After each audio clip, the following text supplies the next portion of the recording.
What's up, everybody? Welcome back to the Toma Todito Boxing Show. Thank you once again for tuning in. I just got back from a fun weekend, a fun time I had in Las Vegas. Of course, the headlines, the news is surrounding the defeat of one Saul Canelo Alvarez at the hands of Russia's Dmitrii Bivol, and right away, as soon as it was announced, you saw social media going crazy with people quick to jump off of the Canelo bandwagon and begin the criticism of his career, his legacy, criticizing him as a fighter and discrediting his body of work to date. So that's what we'll be talking about today, breaking down the fight, how I saw it, and it was a fun weekend. I got to see the weigh-ins. I didn't get to go watch the main event live, or at least I was not in attendance at the T-Mobile Arena. I was live at the weigh-ins the day prior, and what a spectacle, right? It's a big festive weekend that's been going on for years and years and years that Las Vegas adopted, as one of its biggest weekends, that one, and in September, Mexican festive weekends. And what a spectacle the weigh-ins were. This time it was not held inside the T-Mobile Arena, but rather in the outside area, just outside of the doors of the T-Mobile Arena. They set up a stage, and you had a who's who of commentators there and news outlets. You had Barstool Sports. For those of you that are familiar with Barstool Sports, they were there. Caleb Presley was walking around there with his crew. You had Juan Manuel Marquez. You had Julio Cesar Chavez. You had Barrera, of course, was there live.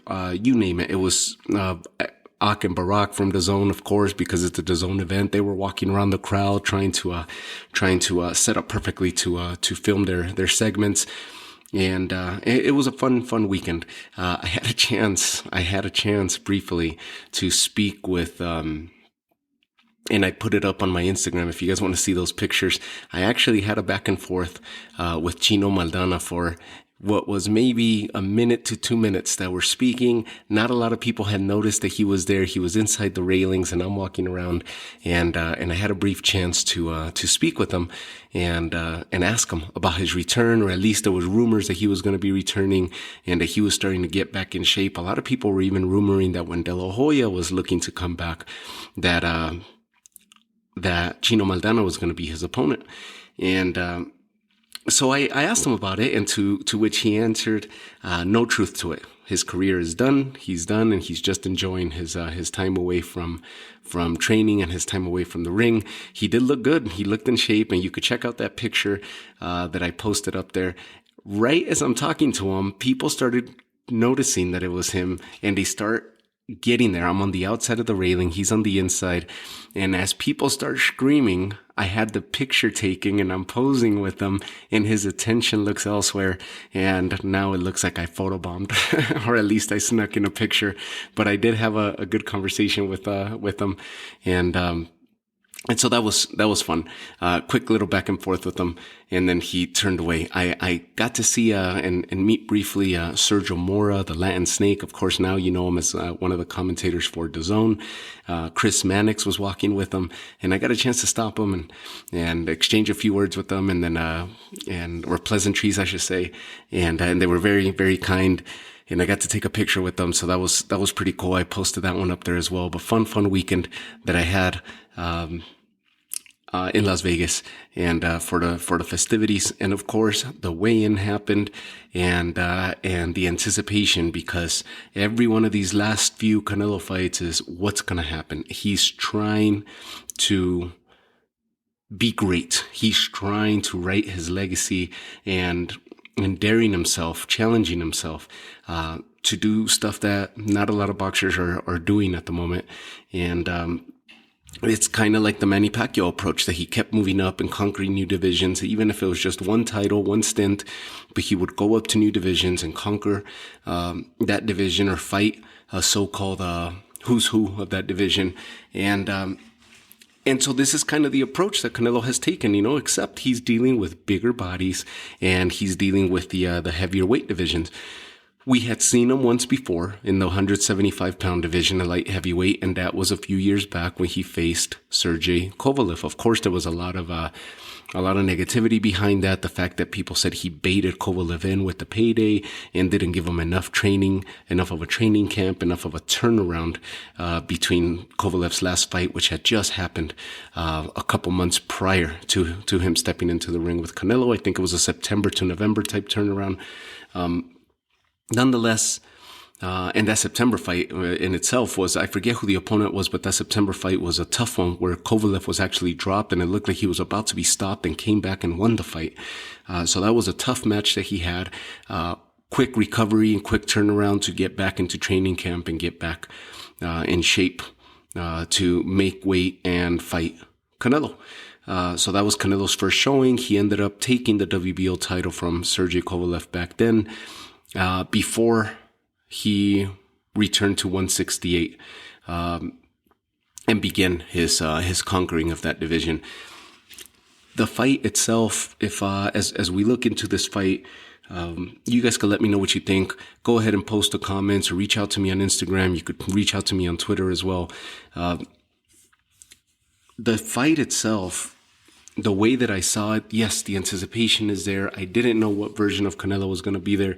But one thing's for sure, we know we've grown to expect that Canelo ends up throwing power punches. And he throws a lot of power punches, a lot of power, whether it's to the body or to the head. And that's how he starts softening his opponents up. He starts weakening his opponents.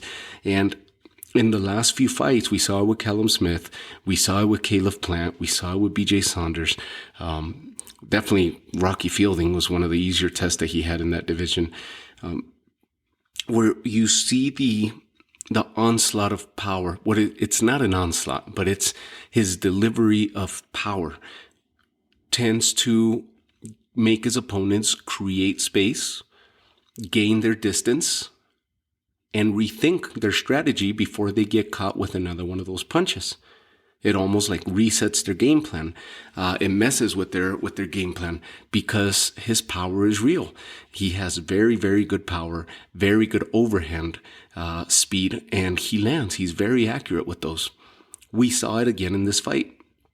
I ended up, I'll tell you the score here in a little bit, how I scored the fight. But we ended up seeing that approach from Canelo. He ends up showing up with power. He ends up landing some big punches. However, the difference, at least where I saw that Bivol made a difference in his strategy, and this may very well be, to the credit of Joel Diaz, because Joel Diaz already stepped or trained a fighter against Canelo in Avni Yildirim. Avni Yildirim, of course, gave a self-par performance. Didn't follow Joel Diaz's plan. He caved into Canelo's power. Joel Diaz came up with a beautiful, beautiful plan, and I'm gonna give credit to Joel Diaz and also credit, obviously, to the man who's in the ring, across the ring from Canelo Alvarez, and taking the power and dealing with the punches. Bivol is a very smart fighter, a very fluid fighter. He puts his punches together very, very well, and he tends to throw a lot. He tends to throw a lot of punches.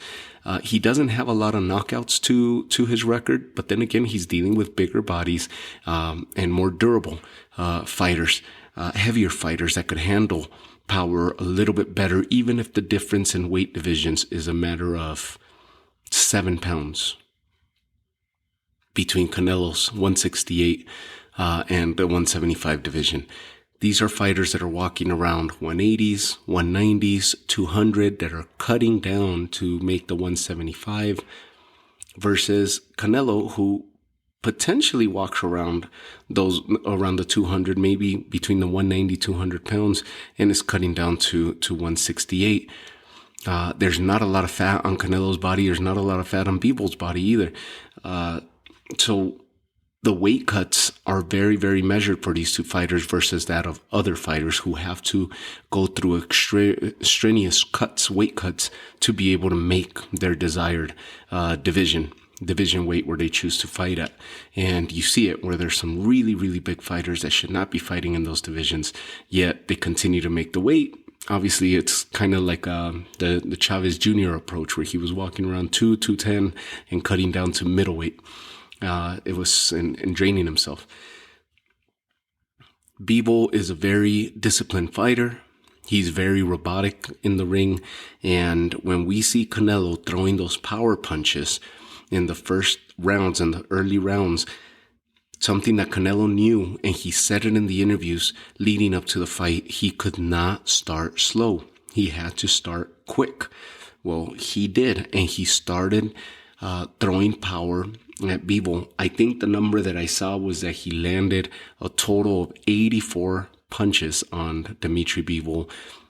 You could consider every single one of those 84 punches that were thrown with bad intentions and full of power, which in turn drained Canelo and drained his energy.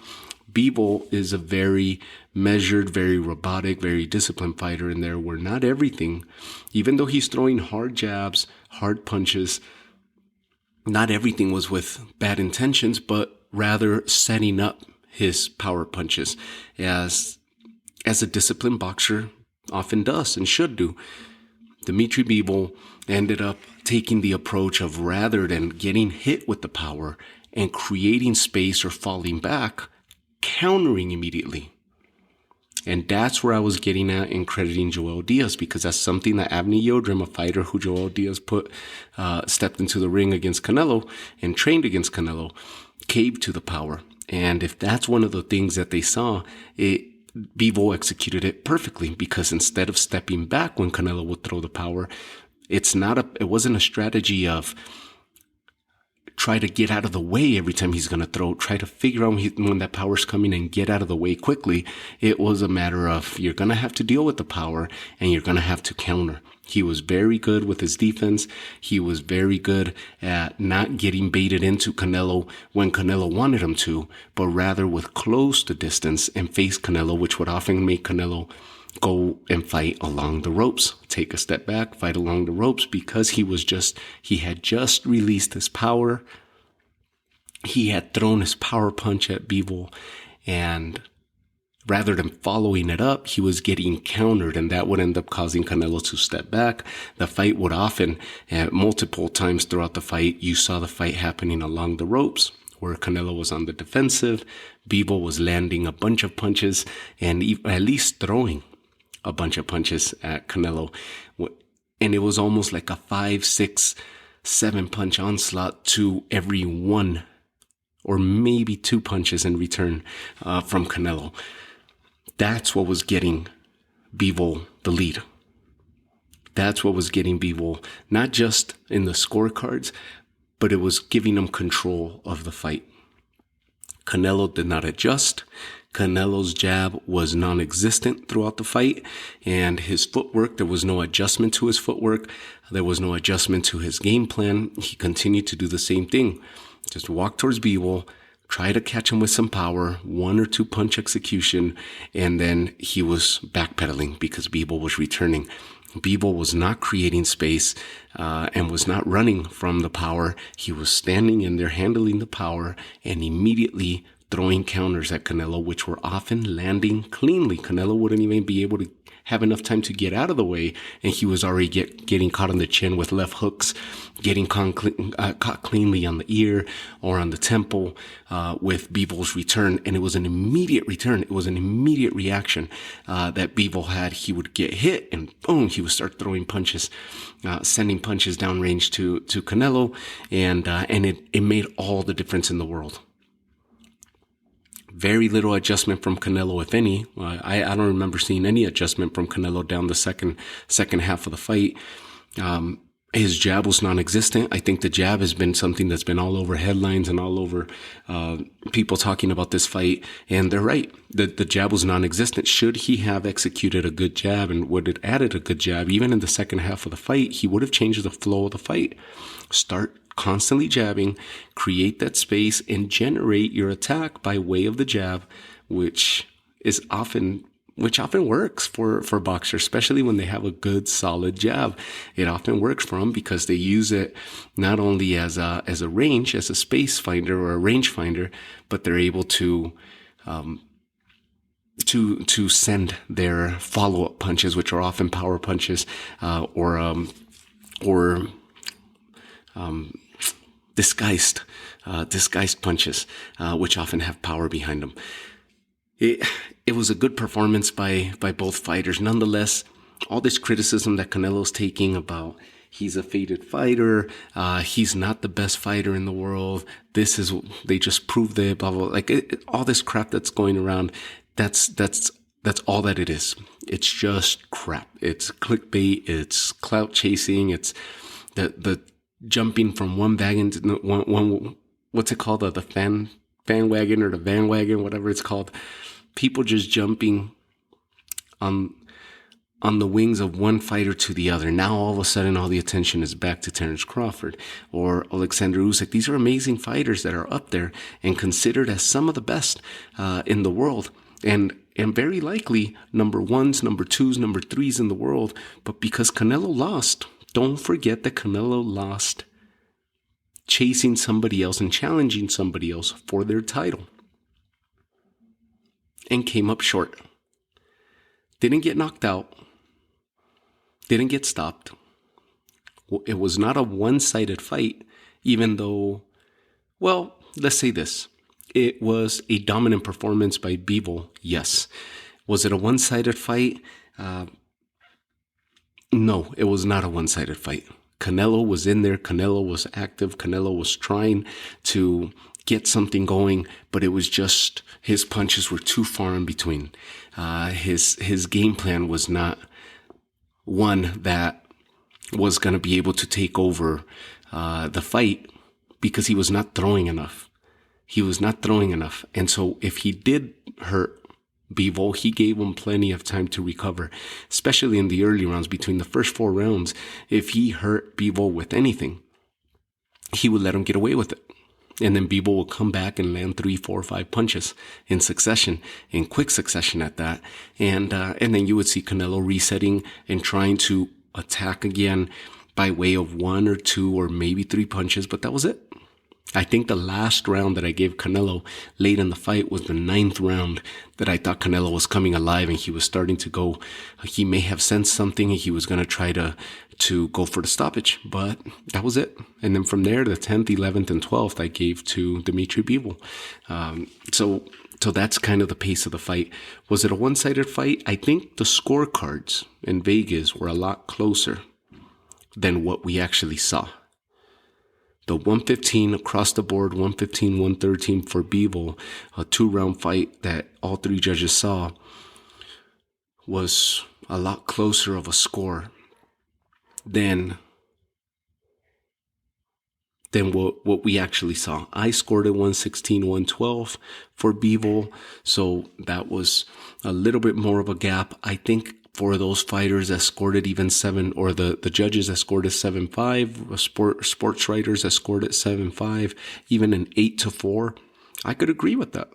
The only rounds that I scored for, at least the rounds that I saw Canelo win, and why the fight was a little bit closer, was the fact that Canelo's power was often dictating the pace of the fight and at least the pace of the round.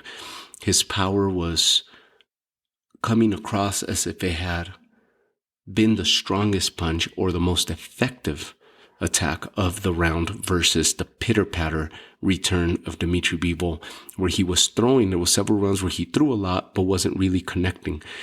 He was throwing 4, 5, 6 punches and maybe landed 1, and Canelo's defense was actually working in his favor. Late in the fight, we saw Canelo, especially after the 9th round, Canelo putting those impressive displays of defense, which also translated to Canelo running low on the gas tank because Canelo was starting to get tired, and he was visibly tired. And so when he was against the ropes, dodging punches, it was very impressive to see that he was able to move that way late in the fight, but that was just diminishing his gas tank even more, and he would come back with nothing. He would just continue circling the ring and didn't even have enough power to come back and throw a punch or land anything on Bivol, and the rounds would end like that. And therefore, Bivol would end up having the most activity and the most effectiveness. And that's how he was winning the fight. This is not a fluke. This was not a robbery. This was a solid performance, a solid blue-collar style performance. This was not a boxing lesson. This was just a solid performance of a good fighter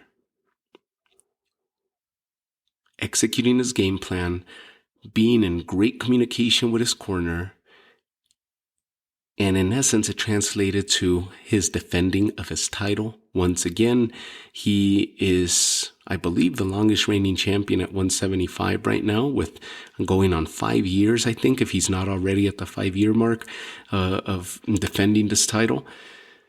And he's defeated Joe Smith Jr., who's another champion in that division, and Beterbiev, who Beterbiev and Joe Smith were supposed to fight earlier in the year, and that fight ended up falling through. Now it's going to be happening June 18th. So that's going to be a huge unification. 3 titles in play there. The 4th one is around Dmitrii Bivol's waist, and the division is at an all-time great spot, the light heavyweight division. Now, with Canelo, the people that completely start discrediting Canelo because he lost, just think about this. He lost 9 years ago to Floyd Mayweather Jr., and now he loses to Dmitrii Bivol, who's another recognized champion and a great fighter in his own right today, in today's sport. He's daring to conquer another division by moving up to another division and fighting a fighter in his prime in Dmitrii Bivol versus a faded version of a Sergey Kovalev from a few years ago. So he moved up. He took the challenge. He still sits atop the throne of the 168-pound division. He beat every single one of the available champions, every single one, not available, but every single one of the champions, every single person that held the title in that division. He dethroned. He took their title and he sits atop the throne. What's next for Canelo? The plans were a fight with Dmitrii Bivol, potentially a fight with Triple G in September to close off that trilogy that continues to hunt Canelo. And then maybe his December showing at cruiserweight against Makabu, where he wanted to do the same thing he was trying to do this past Saturday, conquer another division, even higher weight against Makabu at cruiserweight. Those plans may very well have been derailed after this Saturday's results, because now the talks are that there was a rematch clause against Dmitrii Bivol, or at least a rematch clause written into the contract, and so he may very well be chasing that rematch against Dmitrii Bivol to correct this wrong, something that he never got a chance to correct against Floyd Mayweather, and that was the lingering loss in his record. Now he has a second defeat on there, and he sits at 57-2-2, where Dmitrii Bivol perfects his record to 20-0, an unblemished 20-0 record with the title around his waist. Canelo didn't lose any titles. He shouldn't be losing anything in the rankings because he's still the undisputed champ at 168, and he's still the man to chase there. He just came up short and is trying to conquer, or at least his attempt at beginning to conquer a new division, which is a 175 pound. What's in play for Canelo? I don't know. The fight with David Benavidez is what everybody's going to be talking about at 168. David Benavidez said that if he doesn't get any fighters of any stature, any Demetrius Andrades, any Charlos, or Canelo at 168, then he's going to be looking to move up to 175 as well. So we'll see. But I don't know if the Triple G trilogy fight's still going to be in play. Maybe it will be, and that's how he'll get back into the winning side if he defeats Triple G in September, maybe he takes another loss, and it'll be one of those years for Canelo where he starts hitting the late stage in his career, even though he's so young, and he's at the absolute prime, at the absolute peak of his career. That's a trilogy that's always going to be haunting him, because people said he never took it when he should have, and now they're going to be criticizing him that he took it when Triple G was too old. But it is what it is, like he's going to do it. He'd rather do it sooner than later, or even later than not ever doing it at all, which is what they were hoping for to do this year. That's where we're at right now. It's very unsure. And of course, we're only a day and a half removed, if that, from the fight taking place this past Saturday. So everything's still fresh. Everything's still up in the air, and it's going to be nothing but speculation. So we'll keep an eye on that, and we'll see how this continues to develop, and we'll see which route Canelo decides to take. If he continues with his plans for a September showdown with Triple G, which will still be huge, or if he decides to go on David Benavidez, he could continue with his plan of Triple G and challenging Makabu at an even higher weight, and then maybe getting this rematch with Bivol next year, which would even make it bigger.